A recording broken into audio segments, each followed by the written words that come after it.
Hello dear students of class 6 friend, here we are starting chapter first, India, a country of unity in diversity in political science.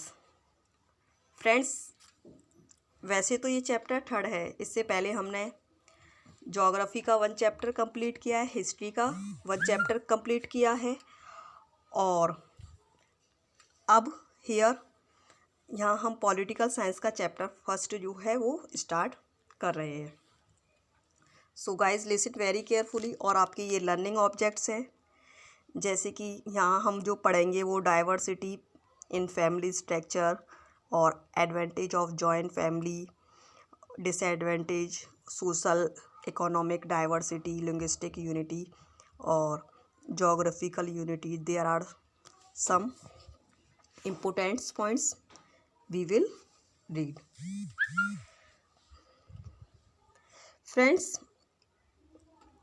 यहाँ हम देखेंगे कि जो हमारा India है वो एक वास्ट कंट्री है, विशाल देश है और यहाँ पर डिफरेंट कम्युनिटी के और डिफरेंट आपके रिलीजियस को मानने वाले और डिफरेंट लैंग्वेज बोलने वाले जो पीपल हैं वो रहते हैं। तो बच्चों, सब कुछ अलग अलग होते हुए, डिफरेंट लैंग्वेज होते हुए, उनका डिफरेंट आपका एक क्षेत्र होते हुए, डिफरेंट कम्युनिटी होते हुए उनकी और डिफरेंट धर्म है वो होते हुए भी वो इंडियंस कहलाते हैं। तो ये डाइवर्सिटी है कि वो अलग अलग है, लेकिन यूनिटी है कि वो इंडियन कहला रहे हैं। तो वही हम यहाँ पर रीड करेंगे। India is called the country of unity in diversity. Bharat को विविधता में एकता वाला कंट्री कहा जाता है। There are various diversity in India, physical diversity and cultural diversity. Bharat में बच्चों 2 तरह की भिन्नताएं हैं, मतलब कई तरह की भिन्नताएं हैं, जिसमें आपकी भौतिक विविधता और आपकी सांस्कृतिक विविधता जो है वो प्रमुख है। Physical diversity refers to the various type of relief features, mountain, plateau and plains etcetera. भौतिक बच्चों फिजिकल डाइवर्सिटी में का मतलब होता है कि जो इंडिया है उसकी जो बनावट है वो सभी जगह पर पूरे भारतवर्ष में एक जैसी नहीं है। कहीं पर इंडिया के किसी पार्ट में माउंटेन्स ज़्यादा हैं, कहीं पर प्लेट्यू हैं और कहीं पर प्लेन्स है और कहीं पर डेजर्ट है। तो ये आपकी बच्चों फिजिकल डाइवर्सिटी कही जाती है। India is a vast country and the climate also vary from region to region. विशाल देश होने की वजह से जो इंडिया का जो क्लाइमेट है, जलवायु है, वो हर क्षेत्र में अलग अलग होती है। Some place like Ladakh are extremely cold while some places in the desert area of Rajasthan are extremely hot. कुछ जो जगह हैं जैसे कि लद्दाख वगैरह बच्चों वो बहुत ज़्यादा ठंडे होते हैं और कुछ जैसे कि आपका राजस्थान का डेजर्ट है वो काफ़ी हॉट होता है। In the same way there are places such as Meghalaya which receive very heavy rainfall while the desert area receive very scanty rainfall. और कुछ एरिया बच्चों ऐसे हैं जगह जैसे कि मेघालय वगैरह जहाँ पर आपकी सबसे ज़्यादा बारिश होती है। पूरे भारतवर्ष में जहाँ की अपेक्षा सबसे ज़्यादा जो बारिश है वो मेघालय में होती है और सबसे कम जो बारिश है वो डेजर्ट एरिया में होती है। Due to this climatic variation, तो ये जलवायु विभिन्नता होने की वजह से बच्चों जो हमारी भारत की जो वनस्पति है, पेड़ पौधे हैं और जो जानवर है, जीव जंतु, उनमें भी विभिन्नता पाई जाती है। मतलब कि आपकी जो वनस्पति है और आपके जो जानवर हैं वो सभी पूरे इंडिया के सभी क्षेत्रों में या जगहों पर एक जैसे नहीं होते हैं। जैसे कि ठंडी जगहों पर बच्चों जो आपके जानवर जो पाए जाते हैं वो आपके याक वगैरह पाए जाते हैं, रेनडियर वगैरह पाए जाते हैं। और जो आपके डेजर्ट वगैरह है वहाँ पर आपके अलग तरह के पेड़ पौधे पाए जाते हैं, जैसे कि है ना आपके थ्रोनी बुशेस वगैरह, कैक्टस वगैरह पाए जाते हैं रेगिस्तान में। और तो इस तरह से हर क्षेत्र की आपकी वेजिटेशन अलग होती है और वहाँ के जानवर भी अलग अलग होते हैं। क्लाइमेट जो है विविधता की वजह से। Beside this physical diversity we find diversity of language, religious custom, food habits and dresses also. और ये भौतिक विविधता होने के साथ ही बच्चों हम पाते हैं कि भारत जो देश है हमारा, वहाँ के जो लोग हैं उनकी लैंग्वेज अलग हैं, उनके धर्म अलग हैं, उनकी परंपराएं अलग हैं, उनका जो खाने का तौर तरीका है वो अलग है, उनकी ड्रेसेस अलग है। Diversity in the family structure. और बच्चों जो पारिवारिक ढांचा होता है वो भी लोगों का अलग अलग होता है, उसमें भी विभिन्नता पाई जाती है। इंडिया के अंदर जितने भी परिवार हैं वो कैसे हैं, सिंगल हैं, जॉइंट हैं, न्यूक्लियर्स हैं, क्या है, वो चीज़ भी अलग है। The basic unit of a society is the family.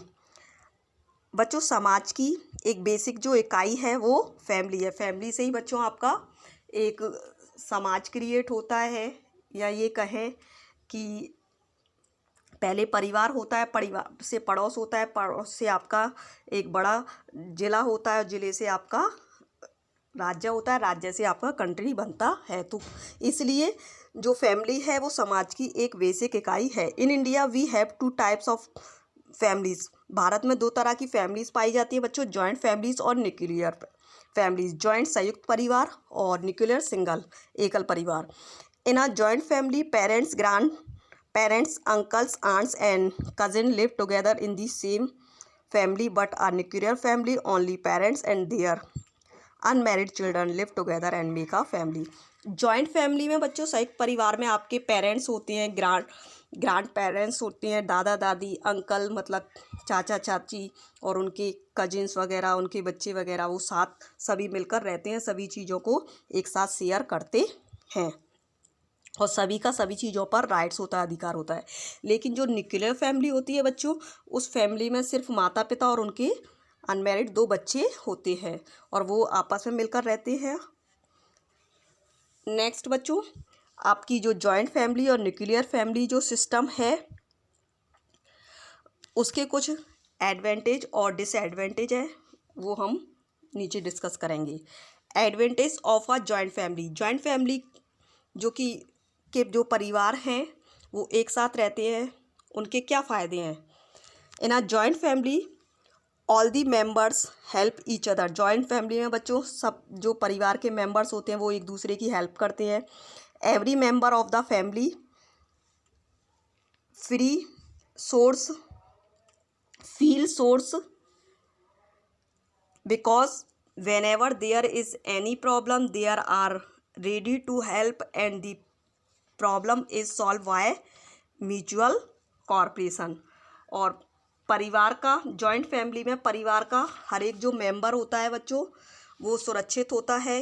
क्योंकि जब कभी कोई प्रॉब्लम आती है तो जो दूसरे मेंबर्स होते हैं वो एक दूसरे की सहायता करते हैं और जो परेशानी है वो आपसी सहयोग के द्वारा सॉल्व की जाती है। Second, in a joint family the children can be looked after more affectionately by the grandparents or other family members। और बच्चों जो जॉइंट फैमिली के जो चिल्ड्रन होते हैं उनकी देखभाल काफ़ी ज़्यादा की जाती है और काफ़ी स्नेह से उन्हें पाला जाता है उनके दादा दादी के द्वारा और फैमिली के अदर मेंबर्स द्वारा।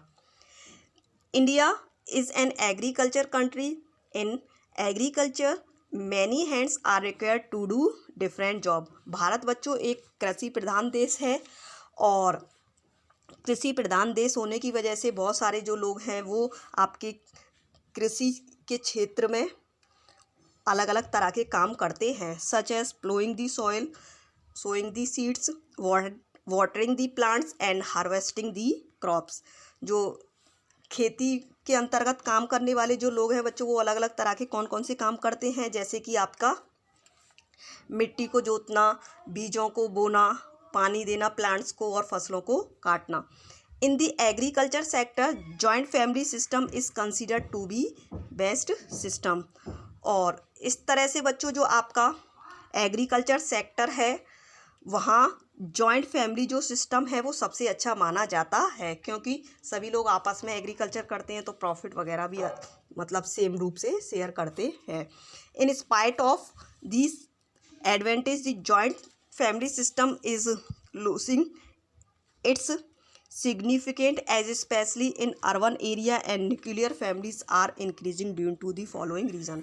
और इन सभी के बावजूद, इन सभी लाभों के बावजूद बच्चों जॉइंट फैमिली की जो व्यवस्था है उसका महत्व अब प्रेजेंट टाइम में खोता जा रहा है, ख़ास तौर पर आपके जो अर्बन एरियाज़ हैं वहाँ पर। क्यों? क्योंकि जो न्यूक्लियर फैमिलीज़ हैं अब वो बढ़ रही हैं और जो परिवार हैं आपकी जॉइंट फैमिली वो टूट रहे हैं। तो क्या डिसएडवांटेज है आपके जॉइंट फैमिली के बच्चों, वो हम देखेंगे। First, a joint family sometime becomes an obstructions in the progress of an individual. कभी कभी बच्चों हमने देखा है, कभी नहीं अब तो हमेशा ही होता है, कि जो जॉइंट फैमिली है वो उसमें जो मेंबर्स होते हैं वो एक दूसरे की प्रोग्रेस में रुकावट बन जाते हैं, मतलब एक दूसरे से जलते हैं। तो एक फैमिली का मेंबर्स अगर प्रोग्रेस करता है तो दूसरे को उससे जलन होती है। ये second, sometime in a joint family we see that some members are more active while others are not so active, so there are quarrels and disagreement on certain issue. और ये भी होता है बच्चों जॉइंट फैमिली में कि जो members होते हैं वो कुछ मेंबर्स तो एक्टिव हैं और कुछ इनएक्टिव होते हैं, तो इसलिए उनके आपस उसमें उन्होंने मतलब उनके बीच आपस में लड़ाई होती है और वो किसी बात पर किसी मुद्दे पर सहमत नहीं हो जाते हैं, तो झगड़े वगैरह ज़्यादा बढ़ रहे हैं। नेक्स्ट बच्चों, in big cities housing is a very big problem. और जो आपके बड़े बड़े शहर होते हैं बच्चों वहाँ पर घर की बहुत बड़ी समस्या होती है। Our joint family needs a big house but nuclear families can adjust in a small house. शहर वगैरह जो होते हैं बच्चों वहाँ पर जो जॉइंट फैमिलीज होती हैं उनके लिए बड़े घर की ज़रूरत होती है। क्यों? क्योंकि फैमिली बड़ी होती है तो इसलिए वो एडजस्ट नहीं कर पाते हैं, और जो न्यूक्लियर फैमिली के मेम्बर्स होते हैं वो छोटी जगह पर एडजस्ट कर लेते हैं। तो बच्चों ये आपके डिसएडवांटेज हैं किसके? जॉइंट फैमिली के। इसलिए जो आपके मतलब जो संयुक्त परिवार है वो एट प्रेजेंट में टूटते जा रहे हैं और न्यूक्लियर में कन्वर्ट हो रहे हैं। Next, disadvantage of nuclear family. आपके न्यूक्लियर फैमिली के क्या लाभ है बच्चों, वो ही डिस्कस करेंगे। In a nuclear family the children are cared with more attention. Nuclear family में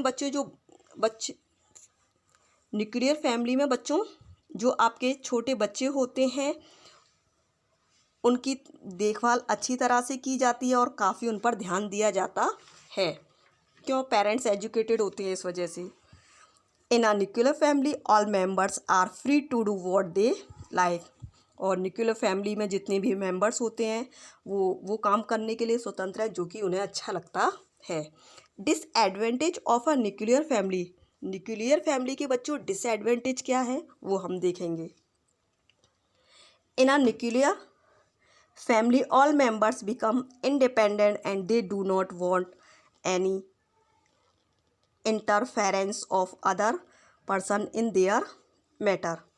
न्यूक्लियर फैमिली में बच्चों क्या होता है कि जितने भी मेंबर्स होते हैं वो एक दूसरे से अलग होते हैं, किसी से कोई मतलब नहीं रखते हैं, और वो दूसरे जो फैमिली के मेंबर्स होते हैं अपने ही परिवार के जो मेंबर्स हैं उनके मैटर में इंटरफेयर नहीं करते हैं। क्या हो रहा है क्या नहीं, कौन बीमार है क्या है, किसी को कोई मतलब नहीं होता है। तो ये भी एक डिसएडवांटेज है।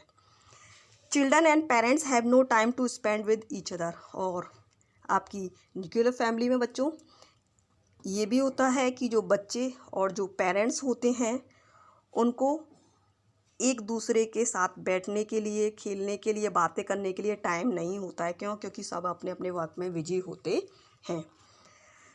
In fact both the joint family system and the nuclear family system have their relative advantage and disadvantage. We can choose the ideal system of family according to our circumstance and occupation। वास्तव में बच्चों आपकी जो joint family system है और जो nuclear family system है उनके अपने अपने लाभ और हानियाँ हैं, लेकिन हमें परिवार की उस व्यवस्था को चूज़ करना चाहिए जो कि हमें सही लगती है और जो हमारी परिस्थिति के अनुसार और हमारे व्यवसाय के अनुसार बिल्कुल सही है। बच्चों, आज के लिए इतना ही, बाकी नेक्स्ट पार्ट कल कंटिन्यू करेंगे। So thank you friends.